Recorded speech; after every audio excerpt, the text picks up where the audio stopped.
네, 오늘은 이 시기를 알거니와 라는 제목으로 우리가 하나님의 말씀을 함께 보도록 하겠습니다. 우리가 살아가면서요, 현대 사회가 어떠한 흐름 가운데 있는지 그것을 알고 살아가는 것이 매우 중요합니다. 그래서 지금도 이 시대가 주는 사상과 어떤 흐름에 대해서 잘 파악하고 실제로 우리가 어떠한 시즌을 살아가고 있는지 알고 살아가는 게 참 중요해요. 우리가 시장 원리만 생각해봐도 그렇죠. 요즘 같은 시국엔 어떤 물건이 잘 팔릴지, 어떤 주식이 각광을 받는지 잘 파악하는 사람들이 부를 얻고 힘을 얻습니다. 교육 쪽도 마찬가지예요. 학생들은 막연하게 공부를 열심히 하는 것을 넘어서서 이 시국에 맞는 입시 전략을 잘 짜야만 하죠. 그래야 원하는 대학에 갈 수 있어요.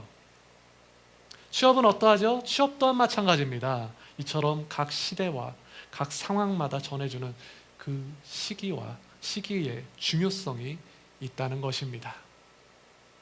그렇다면 세상 일도 이러할진데 하나님 나라에 대한 일은 어떠해야 할까요?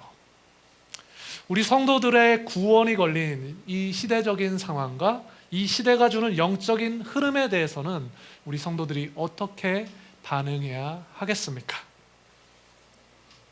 우리 성도들은요, 하나님께서 바라보시는 이 시대의 영적인 흐름을 제대로 파악하고 살아가야 하는 것입니다. 그래야 구원을 얻을 수 있고, 그래야 하나님께서 원하시는, 하나님께서 기뻐하시는 일들도 우리가 할 수 있는 것이에요. 그러면 이러한 시대적인, 이러한 영적 상황을 우리는 어떻게 분별할 수 있을까요? 당연히 말씀에 근거해서 우리는 이것을 분별할 수 있는 것이죠.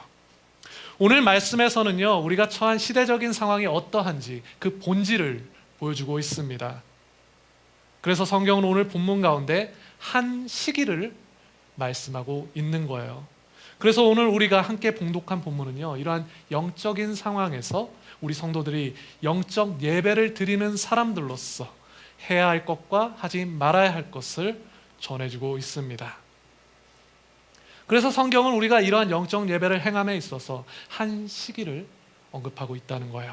본문 함께 보도록 하죠. 본문 11절입니다. 함께 읽어볼까요? 또한 너희가 이 시기를 알거니와 자다가 깰 때가 벌써 되었으니 이는 이제 우리 구원이 처음 믿을 때보다 가까웠음이라. 아멘. 오늘 성경은 한 시기를 언급하고 있습니다. 이 시기는요, 오늘 본문만 보면 구원의 시기를 가리키고 있어요.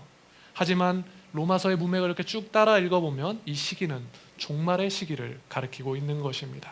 따라서 성경은 우리 성도들이 이 종말의 시기에 대해서 알게 하여서 우리의 영적 예배에 있어서 큰 동기부여를 하고자 하는 것입니다. 바로 이 종말의 시기는 우리의 삶에 있어서 중요한 동기와 그러한 이유가 된다는 것이에요. 우리가 이 시기에 대해서 알기 때문에, 우리가 이 시기에 대해서 영적으로 잘 파악하고 있기 때문에 할 수 있는 일이 있고, 또한 해야만 하는 일이 생기며, 그리고 하게 되는 일들도 나타나게 된다는 것입니다. 그렇다면 우리 성도들에게 이 시기란 어떠한 동기와 이유와 그리고 목적이 될 수 있을까요? 그래서 오늘은 이 성경이 말씀하는 종말의 시기란 어떠한 것이고 우리의 삶에 어떠한 영향력을 주는지 함께 묵상해 보고자 합니다. 오늘 우리가 함께 이 말씀을 들을 때 성령의 조명하심을 구하며 나아갑시다. 제가 항상 본론에 들어가기 전에 항상 구하는 것이 성령의 조명하심이에요. 성령이 아니고서는 이 시기를 우리는 오해할 수밖에 없고 말씀을 왜곡할 수밖에 없습니다. 오늘 우리가 종말이라는 이 민감한 주제에 대해서 다룰 때 성령께서 우리 어린 양 교회에게 이 시기에 대한 분명한 통찰을 주시고 이 시대에 꼭 맞는, 꼭 필요한 지혜를 주실 것을 오늘 이 시간 우리가 함께 기대하며 나아갑시다. 아멘. 그래서 오늘 말씀을 듣는 우리 성도님들 모두가 바로 이때 하나님의 계획 안에서 하나님이 원하시는 사람들로 각자의 영역에서 세워져 가시기를 소망합니다. 그렇다면 종말의 시기란 어떠한 시기일까요? 첫 번째 포인트는요, 가까운 시기입니다. 그렇습니다. 종말의 시기는 가까운 시기입니다. 가깝다는 것은요, 보통 이렇게 멀어지는 것이 아니라 근접하는 것을 우리가 가깝다고 하죠. 그래서 떠나가는 것이 아니라 다가오는 것을 우리는 가깝다고 해요. 그래서 가까운 시기라는 것은요, 이제 우리에게 근접하고 있고 다가오고 있기 때문에 우리가 앞으로 경험하게 될 시기를 가까운 시기라고 우리는 말할 수 있겠죠. 그렇다면 그 가까운 시기는 언제인가요? 오늘 본문에서는요, 바로 그 시기에 대해서 묘사하고 있는 것입니다.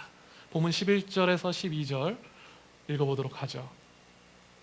또한 너희가 이 시기를 알거니와 자다가 깰 때가 벌써 되었으니 이는 이제 우리의 구원이 처음 믿을 때보다 가까웠음이라.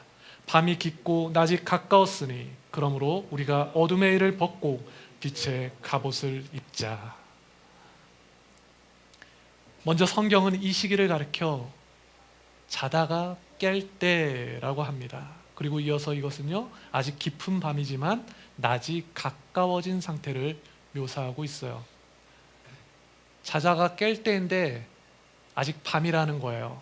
그래서 우리는 이러한 표현 속에서 어떤 고대 사회를 살아가는 사람들이 동익틀 무렵에 새벽에 일찍 일어나는 그러한 모습을 그려볼 수 있지요.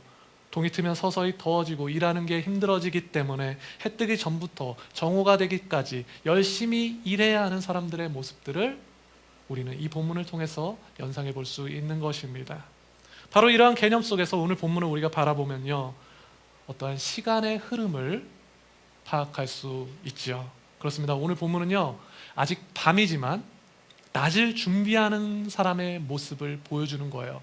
아직 밤이지만 낮을 준비하고 있는 사람의 모습을 보여주는 것입니다. 이것이 중요해요. 왜냐하면 종말의 시기라는 것이 바로 이러한 것이기 때문이에요. 아직 밤이지만 곧 낮이 찾아오는 것처럼 우리에게 시간적으로 가까운 일을 준비하는 그러한 시기라는 겁니다. 그렇죠. 우리는 이러한 종말의 시기를 지금 살아가고 있는 거예요. 다른 말로는 말세라고 하죠. 그런데 우리가 많이들 오해하시는 것이요, 말세는 어떤 재림과 관련된 특별한 어떤 징조가 있는 그러한 임박한 시기라고만 생각한다는 거예요. 이것은 분명히 맞는 말이긴 합니다. 하지만 사실 성경이 말씀하는 종말은 그 분위기가 조금 다르죠. 왜냐하면 이 종말의 시기는 예수 그리스도의 승천부터 예수 그리스도의 재림까지 그 모든 시기를 가리켜 우리는 종말이라고 하기 때문입니다. 그래서 역사 가운데 초대교회 성도들도 종말을 살았던 것이고 우리 또한 그 종말을 살아가고 있는 것이에요. 아직 주님께서 재림하지 않으셨기 때문에. 그럼에도 보통 우리 성도들 보면요, 지금은 그냥 평범한 시기잖아. 나는 이보다 더 임박한 그러한 종말의 시기가 되면 그런 어떤 게 보이면 그때 열심히 종말을 대비할 거야 라는 자세로 사시는 분들이 대부분이죠. 하지만 바로 지금이 종말의 시기라는 겁니다. 그런데 또 어떤 성도님들은요, 이 종말의 시기를 너무 또 무서워하시는 분들이 계세요. 종말에 나타날 환란이 언제 나타날지 모르기 때문에 그 환란이 너무나 무서운 거예요. 그래서 늘 이 종말의 시기를 두려워하는 것입니다. 물론 이것이 앞서 말씀드린 좀 안일한 자세로 우리가 종말을 바라보는 것보다는 좋은 것일 겁니다. 하지만 지나친 두려움 가운데 사는 것 또한 건강한 것은 아니겠죠. 하나님이 우리를 막 공포스럽게 하시는 그런 하나님이 아니잖아요. 성경은 분명히 대환란에 대해서 말씀하고 있습니다. 그것을 예언하고 있어요. 하지만 그 환란조차도 이 종말의 한 징조일 뿐이라는 거예요. 따라서 혹여 그 환란이 우리의 때 당장 다음 달에 찾아온다 할지라도 우리 성도들의 입장은 바뀌지 않는다는 것입니다. 우리는 여전히 종말을 살아가야 하는 거예요. 끝까지 견뎌서, 환란이 찾아오면 그냥 끝까지 견뎌서 우리는 구원을 얻는 것입니다. 그렇게 반대로, 우리가 이것을 반대로 생각해 보면 그러한 환란이 없다 할지라도 우리는 현재의 상황을 믿음으로 잘 견뎌서 구원을 얻어야 하는 거예요. 우리 성도들은요, 환난을 두려워하는 사람들이 아닙니다. 우리는 그렇게 두려움을 가진 영을 가진 사람들이 아니라는 거예요. 왜냐하면 우리 성도들은 하나님의 영, 양자의 영을 받은 사람들이기 때문입니다. 그래서 하나님을 아빠, 아버지라고 부르는 사람들이 성도이죠. 따라서 우리 성도들은 이 환난에 대한 두려움에 빠지는 사람이 아니에요. 우리는 이러한 환난을 넘어서 이 모든 종말의 시기에 대한 주권을 가지신 우리 하나님만을 경외하는 사람들이 바로 성도입니다. 따라서 우리는 그저 하나님을 경외함으로, 우리 하나님을 그저 경외함으로 이 종말의 시기를 한결같은 믿음 안에서 우리는 보내야 하는 것이죠. 그렇게 우리는 한결같이 우리 하나님의 자비와 긍휼만을 구하며 이 땅을 살아가야 하는 것입니다. 그렇게 오늘 성경은 이 종말의 시기를 살아가는 우리 성도들의 방향성을 분명하게 잡아주는 거예요. 오늘 본문에서 말씀하는 것처럼 우리의 구원이 처음 믿었을 때보다 가까워진 겁니다. 그래서 자다가 깰 때가 되었다는 거예요. 로마서에서는요, 바로 이 구원이 우리 성도들의 목표가 되는 겁니다. 이 구원이 우리 성도들의 목표가 돼서 더 가까워진 구원을 로마서는 지금 말씀해주고 있는 거예요. 그런데 이 말씀과 개념이 조금 어렵죠? 제가 쉽게 설명한다고 설명한 것인데 이 개념이 좀 어려워요. 그래서 오늘 우리가 마태복음의 한 비유를 함께 보기 원하는데요. 마태복음에서는요, 이러한 시간적인 개념을 공간적인 개념으로 보여주고 있습니다. 그래서 구원에 대한 이 시간적인 개념을 마태복음에서는 바로 공간의 개념으로 조금 더 쉽게 이렇게 풀어놨어요. 그것이 바로 천국입니다.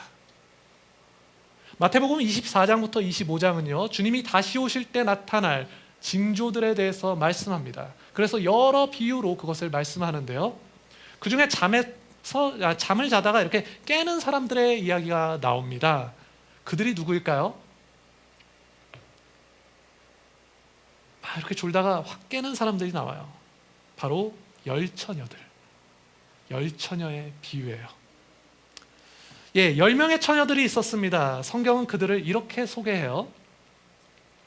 5명의 처녀는 지혜로운 처녀들이고 나머지 5명은 미련한 처녀들이라는 거예요. 여기서 지혜로운 처녀들은 어떤 사람들이냐면 그들은 신랑을 맞이하기 위해서 등불을 준비한 사람들이에요. 그리고 등불에 기름이 떨어지면 그 기름을 보충하기 위해서 그릇에 여분의 기름을 따로 더 준비한 사람이 바로 그 지혜로운 처녀들입니다. 성경은 그들을 가리켜 슬기롭다라고 말하고 있어요. 이것은 지혜롭다라는 표현이에요. 하지만 미련한 처녀들은요, 등불은 있대 여분의 기름이 없어요. 그래서 당장에 쓸 등불만 준비했다는 것입니다. 이것이 이 비유의 포인트예요. 이들은 모두 차별 없이 혼인잔치에 참석하기 위해서 등불을 들고 신랑을 기다리는 사람들이었습니다. 신랑이 오면 그 처녀들은 등을 들고 신랑을 맞아서 이렇게 환대하는 사람들인 거예요. 그리고 함께 혼인잔치에 들어가게 되는 거죠. 예수님께서는 이것을 천국과도 같다라고 우리에게 말씀해 주는 거예요. 이처럼 성경은 매우 클리어하게 이 땅의 성도들이 어떻게 예수님을 기다려야 하는지 말씀해 주고 있는 것입니다. 그런데 문제가 있어요. 신랑이 안 오는 겁니다. 올 것은 분명히 알겠는데 밤이 꽤 늦었음에도 깊어감에도 신랑이 오지 않아요. 그래서 그 10명의 처녀들은 모두 잠이 드는 겁니다. 지혜로운 처녀도 잠들었고 그렇지 않은 처녀들도 다 잠들었어요. 성경은 그들이 잠들었다는 것에 대해서 나쁘게 말씀하고 있지 않습니다. 밤에는 자야 하는 게 맞아요. 특별히 우리 어린이교회 성도들은 이렇게 좀 야행성 성도들이 참 많죠. 일찍 주무셔야 합니다. 아멘. 좀 이제 결심을 하고 일찍 주무시고 일찍 일어나는 생활을 하십시오. 이처럼 밤에는 자야 하는 거예요. 평소에 일찍 자고 일찍 일어나서 그런지 이 처녀들은 밤이 깊어오니까 그냥 잔 거예요. 그냥 잤단 말이죠. 모두 다 잤습니다. 하지만 진짜 문제는 이제 시작되는 거죠. 밤이 늦어지도록 신랑이 안 와서 등불의 기름이 다 떨어져 간다는 거예요. 그래서 등불이 꺼지기 일보 직전이 된 것입니다. 바로 이 지점이 이 비유에서 우리가 주목해야 하는 상황인 거예요. 왜냐하면 하필 그때 저 멀리서 신랑이 온다는 소리가 이제야 들리거든요. 그 10명의 처녀들은 허겁지겁 다들 일어났습니다. 그리고 등불을 들었죠. 그런데 등불을 보니 신랑이 도착할 때까지 그 등불이 살아있지 않을 것 같은 거예요. 성경은 바로 이 지점에서 지혜로운 자와 어리석은 자가 누군지 판단하는 거죠.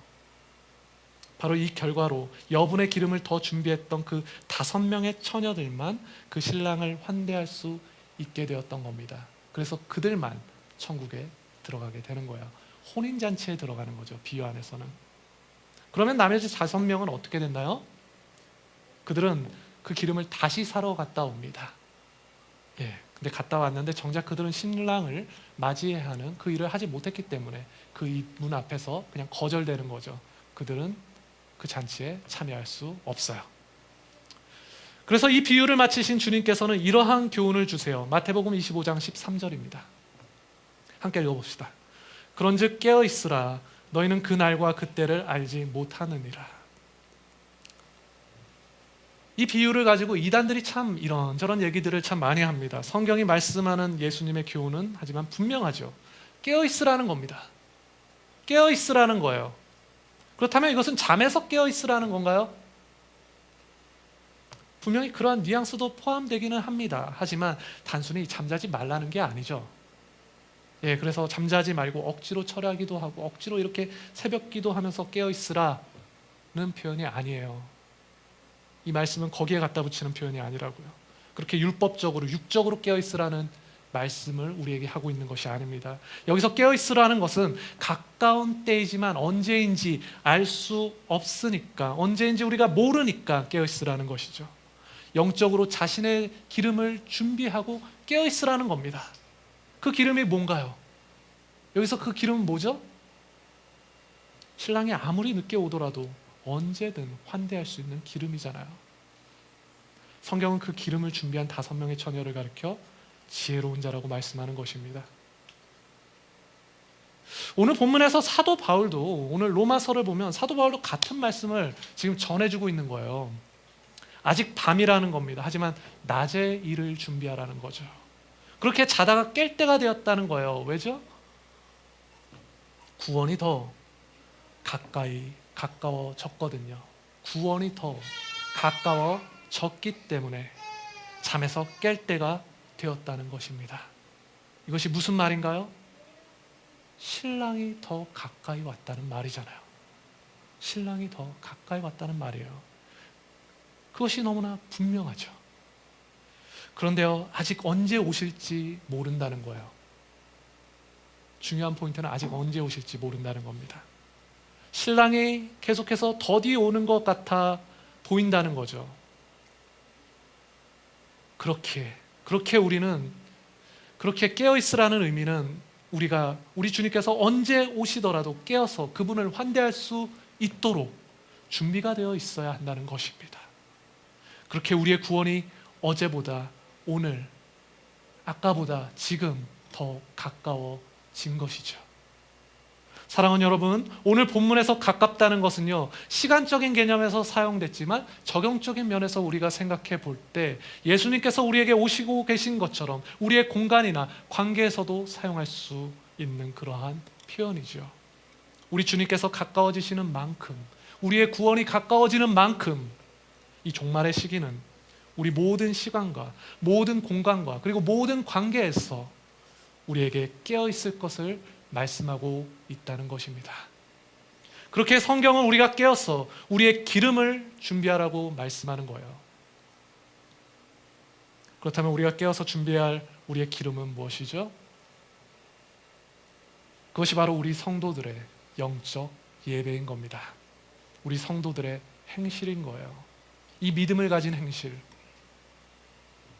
오늘 본문인 로마서는요, 가까이 온 이 종말의 시기에 우리 성도들이 이 영적 예배에 참여하기를 권하고 있는 것이죠. 그래서 우리의 삶을 제물로 드려서 서로 사랑하는 삶을 실천할 것을 말씀하는 것입니다. 바로 이것이 종말을 살아가는 우리 성도들의 자세이고, 바로 이것이 신랑을 기다리는 우리 성도들의 바른 태도인 것입니다. 우리 성도님들은 더 가까이 온 이 종말의 시기에 더 한결같이 우리 하나님만을 예배하시길 축원합니다. 또한 종말의 시기란 어떠한 시기일까요? 두 번째는요, 싸워야 할 시기입니다. 이어지는 본문에서 사도 바울은요, 이 종말의 시기에 대한 반응으로 빛의 갑옷을 입자라고 권면합니다. 갑옷은 전쟁 때 입는 것이 갑옷이죠. 따라서 이것은 우리 성도들이 입어야 할 전투복이에요. 싸움을 위한 옷이죠. 전쟁을 위한 옷이 갑옷입니다. 바로 이 싸움을 위해서 그 빛의 갑옷을 입으라는 거예요. 그런데 성경은 먼저 이 빛의 갑옷을 입기 전에 어둠의 일을 벗으라고 말씀하고 있어요. 그렇다면 그 어둠의 일이 무엇인지 아는 게 중요하겠죠. 본문 12절에서 13절입니다. 함께 읽어봅시다. 밤이 깊고 낮이 가까웠으니 그러므로 우리가 어둠의 일을 벗고 빛의 갑옷을 입자. 낮에와 같이 단정히 행하고 방탕하거나 술 취하지 말며 음란하거나 호색하지 말며 다투거나 시기하지 말고. 성경은 여기서 그 어둠의 일이 무엇인지 그것을 보여줍니다. 총 6개의 목록을 보여주는데요. 그런데 이것은요, 2개씩 세 쌍의 어둠의 일을 보여주고 있어요. 우리가 읽어보면 2개씩 세 쌍으로 묶어서 지금 우리에게 이 어둠을 보여주고 있죠. 그래서 방탕, 술 취함, 음란과 호색, 그리고 다툼과 시기로 우리는 이렇게 세 쌍으로 정리해 볼 수 있을 겁니다. 그래서 사실 이것은 2개씩 묶어서 3가지로 정리해 볼 수 있다는 거예요. 그래서 정리해 보면 3가지로 술 취함과 음란물과 어떤 폭력이죠. 바로 그 3가지의 어둠인 것입니다. 그런데 이 3가지의 어둠은요, 사실 서로 또 관련되어져 있어요. 술 취하니까 음란해지고 또한 폭력적인 상황을 만들게 되더라는 거죠. 이렇게 어둠의 일은 서로 연관되어져 있다는 것입니다. 왜냐하면 그 뿌리가 죄에 있기 때문이죠.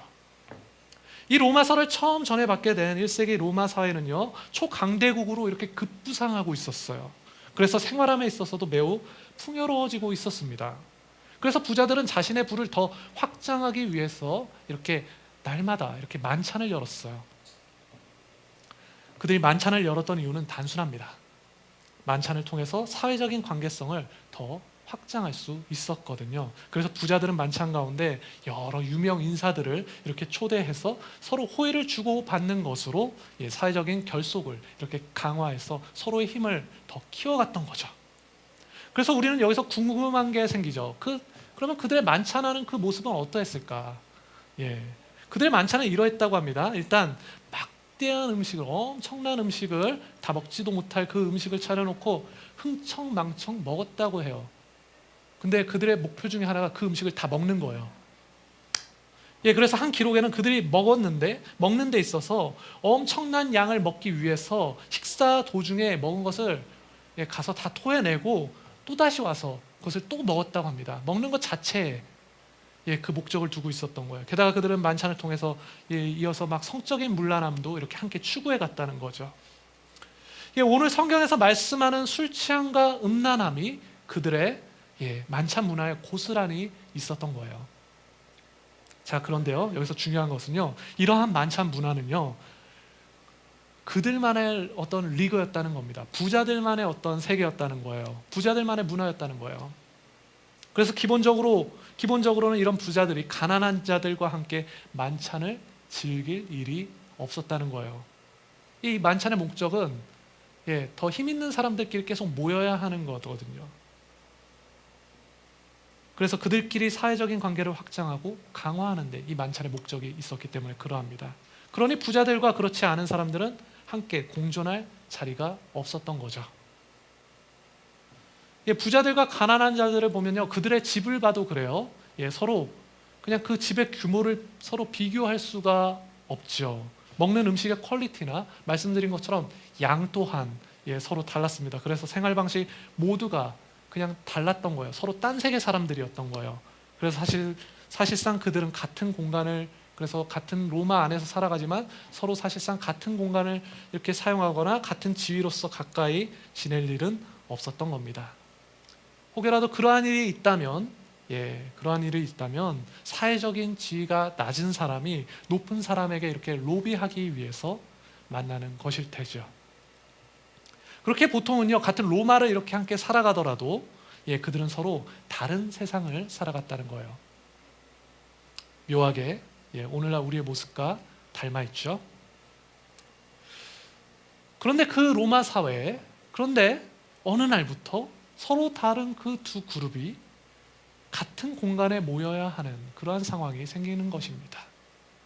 게다가 함께 먹어야 하는 그러한 상황도 생기는 거예요. 왜 그랬을까요? 그곳에 복음이 들어가서 교회가 세워졌기 때문이에요. 너무나 놀라운 일이 생긴 거죠. 이렇게 놀라운 일이 생겼음에도 사실 이렇게 놀라운 일이 정말로 교회가 생긴 거, 복음이 들어간 거, 이것만으로 놀라운데 정말로 그들의 현실이 바뀌고 있잖아요. 부자와 가난한 자가 서로 한 곳에 모이고 함께 먹게 되잖아요. 너무나 놀라운 일이 생겼는데, 그런데 그들의 현실을 보면 그들의 공존하는 모습은 그렇게 아름답지만은 않았다는 거예요. 그들이 교회로 모였음에도 서로 다른 지위가 만들어내는 갈등이 교회 안에서 끊이지 않았다는 것입니다. 우리는 그 상황을 비슷한 시기에 비슷한 문화를 가지고 있었던 고린도 교회의 상황을 통해서 엿볼 수 있어요. 고린도전서 11장 21절입니다. 이는 먹을 때 각각 자기의 만찬을 먼저 갖다 먹으므로 어떤 사람은 시장하고 어떤 사람은 취함이라. 같은 공간을 쓰는 것까지는 어떻게든 하겠는데 함께 주의 식탁을 나누는데 여기서부터가 양보가 안 된다는 거죠. 1세기의 성찬식은 지금 이렇게 하는 것이 아니라 각자 음식을 가져와서 했던 진짜 식사였습니다. 그래서 이러한 갈등이 생겼던 거예요. 부자들이 가져오는 것과 가난한 자들이 가져오는 게 틀렸겠죠. 각자의 수준과 생활 방식이 너무나 차이가 나서 너무나 달라서 갈등이 교회 안에 계속 생기는 거예요. 교회의 시기와 교회 안에 어떠한 시기와 다툼과 그리고 분쟁이 생기는 것입니다. 그래서 폭력적인 상황이 생기는 거죠. 왜 이러한 폭력적인 상황이 생길까요? 가난한 자들은 부자들이 그냥 막연히 부럽고, 부자들은 자신들이 추구하던 어떤 습성을 유지하고 싶으니까, 그리고 그것으로 뻐기고 싶으니까, 자랑하고 싶으니까 이러한 갈등이 생기는 거죠. 결국 이것이 어떠한 상황이죠? 세속적인 여러 가치와 통념들이 교회 안에 들어와서 교회를 잠식하는 그러한 상황인 것입니다. 사실 이러한 문제는 우리 어린양 교회에도 내재되어 있는, 드러나진 않지만 내재되어 있는 그러한 문제가 아닌가요? 서로 같은 문화 안에서 우리가 동시대를 살아가지만 우리는 서로 각자가 다르잖아요. 서로 연령이 다르고 서로 성별도 다르고 서로 다른 가족 상황들을 가지고 있고 서로 다른 소득 수준을 가지고 있고 또 서로 다른 직업을 가지고 우리는 이렇게 한자리에 모여 있습니다. 우리는 서로 달라요. 다릅니다. 이렇게 서로 다른 사람들이 모여서 각자가 선호하는 가치와 통념들로 교회를 움직여 보고자 한다면 이 교회가 어떻게 되겠냔 말이죠. 고린도 교회처럼 시기와 다툼과 분쟁이 생기는 것입니다. 이러한 일들이 바로 세속적인 통념으로 교회를 잠식시키는 일이고, 성경이 말씀하는, 오늘 로마서 본문이 말씀하는 어둠의 일이라는 거예요. 그러니 우리의 가치와 통념을 교회에 적용시키고자 하지 말고 우리는 하나님의 말씀으로 교회를 세워가고자 해야 하는 거예요. 그래서 우리는 도리어 하나님의 말씀으로 세속적인 통념들까지 점령해 가야 하는 것입니다. 바로 이것이 어둠의 일을 벗어버리는 것이고, 바로 이것이 빛의 갑옷을 우리가 입는 것이에요. 그리고 바로 이것이 제대로 어둠의 일과 우리가 함께 싸워보는 것입니다. 오늘 우리가 성찬을 나눴는데요. 이러한 고린도 교회 가운데 주어진 말씀이 오늘 성찬에서 나눈 그 말씀입니다. 우리는 그리스도 안에서 하나 되어야 하는 거예요. 사랑하는 여러분, 우리가 말세를 살아가고 있다는 것을 기억하십시오. 우리는 아직 어둠을 살아가고 있는 것입니다. 그렇게 우리는 그렇기 때문에 낮과 같이 행할 수 있어야 하는 거예요. 그렇기 때문에 우리가 아직 어둠 가운데 있기 때문에 믿음을 가지고 우리는 낮과 같이 이 땅을 살아가야 하는 것입니다. 사랑하는 여러분, 이것은 영적 전쟁이에요. 그리고 우리는 그분의 군사로서 우리 하나님의 전쟁에 참전한 것입니다. 이것을 기억하십시오. 이것은 전쟁이라는 거예요. 요한계시록 19장 13절에서 14절입니다.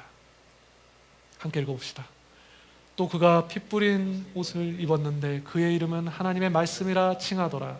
하늘에 있는 군대들이 희고 깨끗한 세마포 옷을 입고 백마를 타고 그를 따르더라. 아멘. 사랑하는 여러분, 요한계시록은요, 큰 그 환란이 찾아오면 그때 가서 그 환란을 확인하기 위한 그러한 책이 아닙니다. 그런 것이 아니라 지금 우리 가운데 도래한 이 어둠의 시기에, 이 종말의 시기 가운데 낮의 일을 바라보게 하기 위하여 주어진 묵시가 바로 요한계시록이에요. 따라서 이 계시록에서 나타난 주의 군대들처럼 우리는 그 하나님의 군대로서 이 싸움에 참여해야 하는 것입니다. 나의 작은 어떤 삶의 습관들로부터, 그리고 나의 가정, 그리고 나의 학교, 직장, 우리 교회, 그리고 우리 가까이 있는 모든 관계에서 우리는 이 싸움을 해 나가야 하는 것입니다. 환란이 나중에 찾아오면 우리가 막 칼 들고 싸우는 게 아니라고요. 우리 가운데 처해져 있는 이 영적 어두움과 우리는 싸워 나가야 하는 거예요. 바로 지금이 이 싸움을 해야 하는 시기인 겁니다.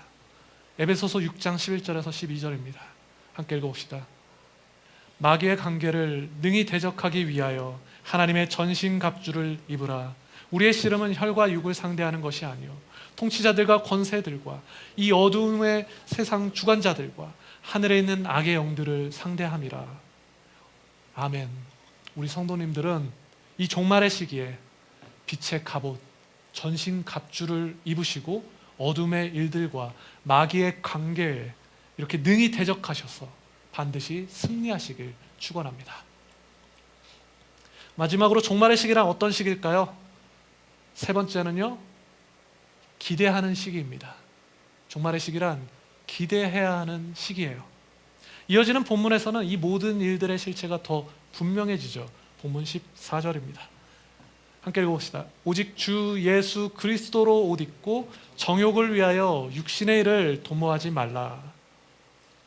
그렇죠. 결국 이 싸움에서 승리하는 자는요, 주 예수 그리스도로 옷 입은 사람들이에요.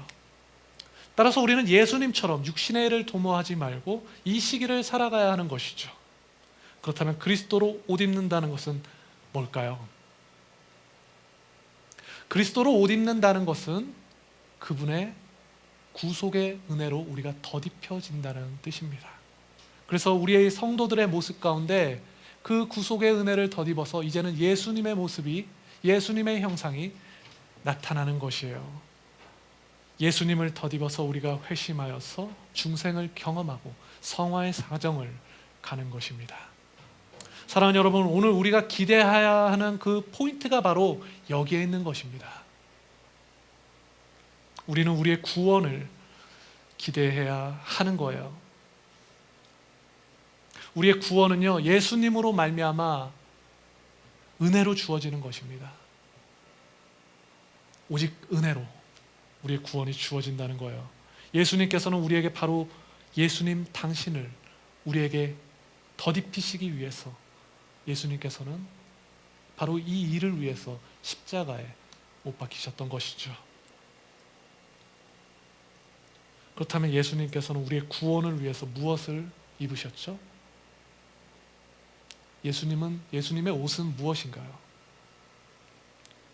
마가복음 15장 17절에서 20절입니다. 함께 읽어보죠. 예수에게 자색 옷을 입히고 가시관을 엮어 씌우고 경례하여 이르되 유대인의 왕이여 평안할지어다 하고 갈대로 그의 머리를 치며 침을 뱉으며 꿇어 절하더라. 희롱을 다 한 후에 자색 옷을 벗기고 도로 그의 옷을 입히고 십자가에 못 박으려고 끌고 나가니라. 여기서 자색 옷은요, 왕의 옷을 상징해요. 그리고 그의 옷을 다시 입혔다는 것은 사람의 옷을 다시 입힌 거죠. 따라서 이것은 왕이신 하나님께서 이 땅 가운데 조롱을 당하시고 멸시와 천대를 당하시며 사람을 위하여 사람의 몸으로 십자가에서 죽게 된 것을 보여주는 것입니다. 십자가 안에서 예수님이 경험하셨던 그 환난 가운데서 예수님이 입었던 옷을 통하여서 예수님의 성육신을 마가는 그려내고 있는 것이에요. 하나님께서 사람의 몸을 덧입고 이 땅에 오셨을 때 그의 성육신으로 말미암아서 이 땅에는 복음의 역사가 시작된 것입니다. 하지만 이것은 이 땅 가운데 종말의 시기가 시작된 것이기도 하죠. 복음의 역사는 종말을 향해 가고 있는 거예요. 복음의 시작은 종말을 향해 가고 있단 말입니다. 그렇다면 그 최종적인 그 종말은 어떠한 모습일까요?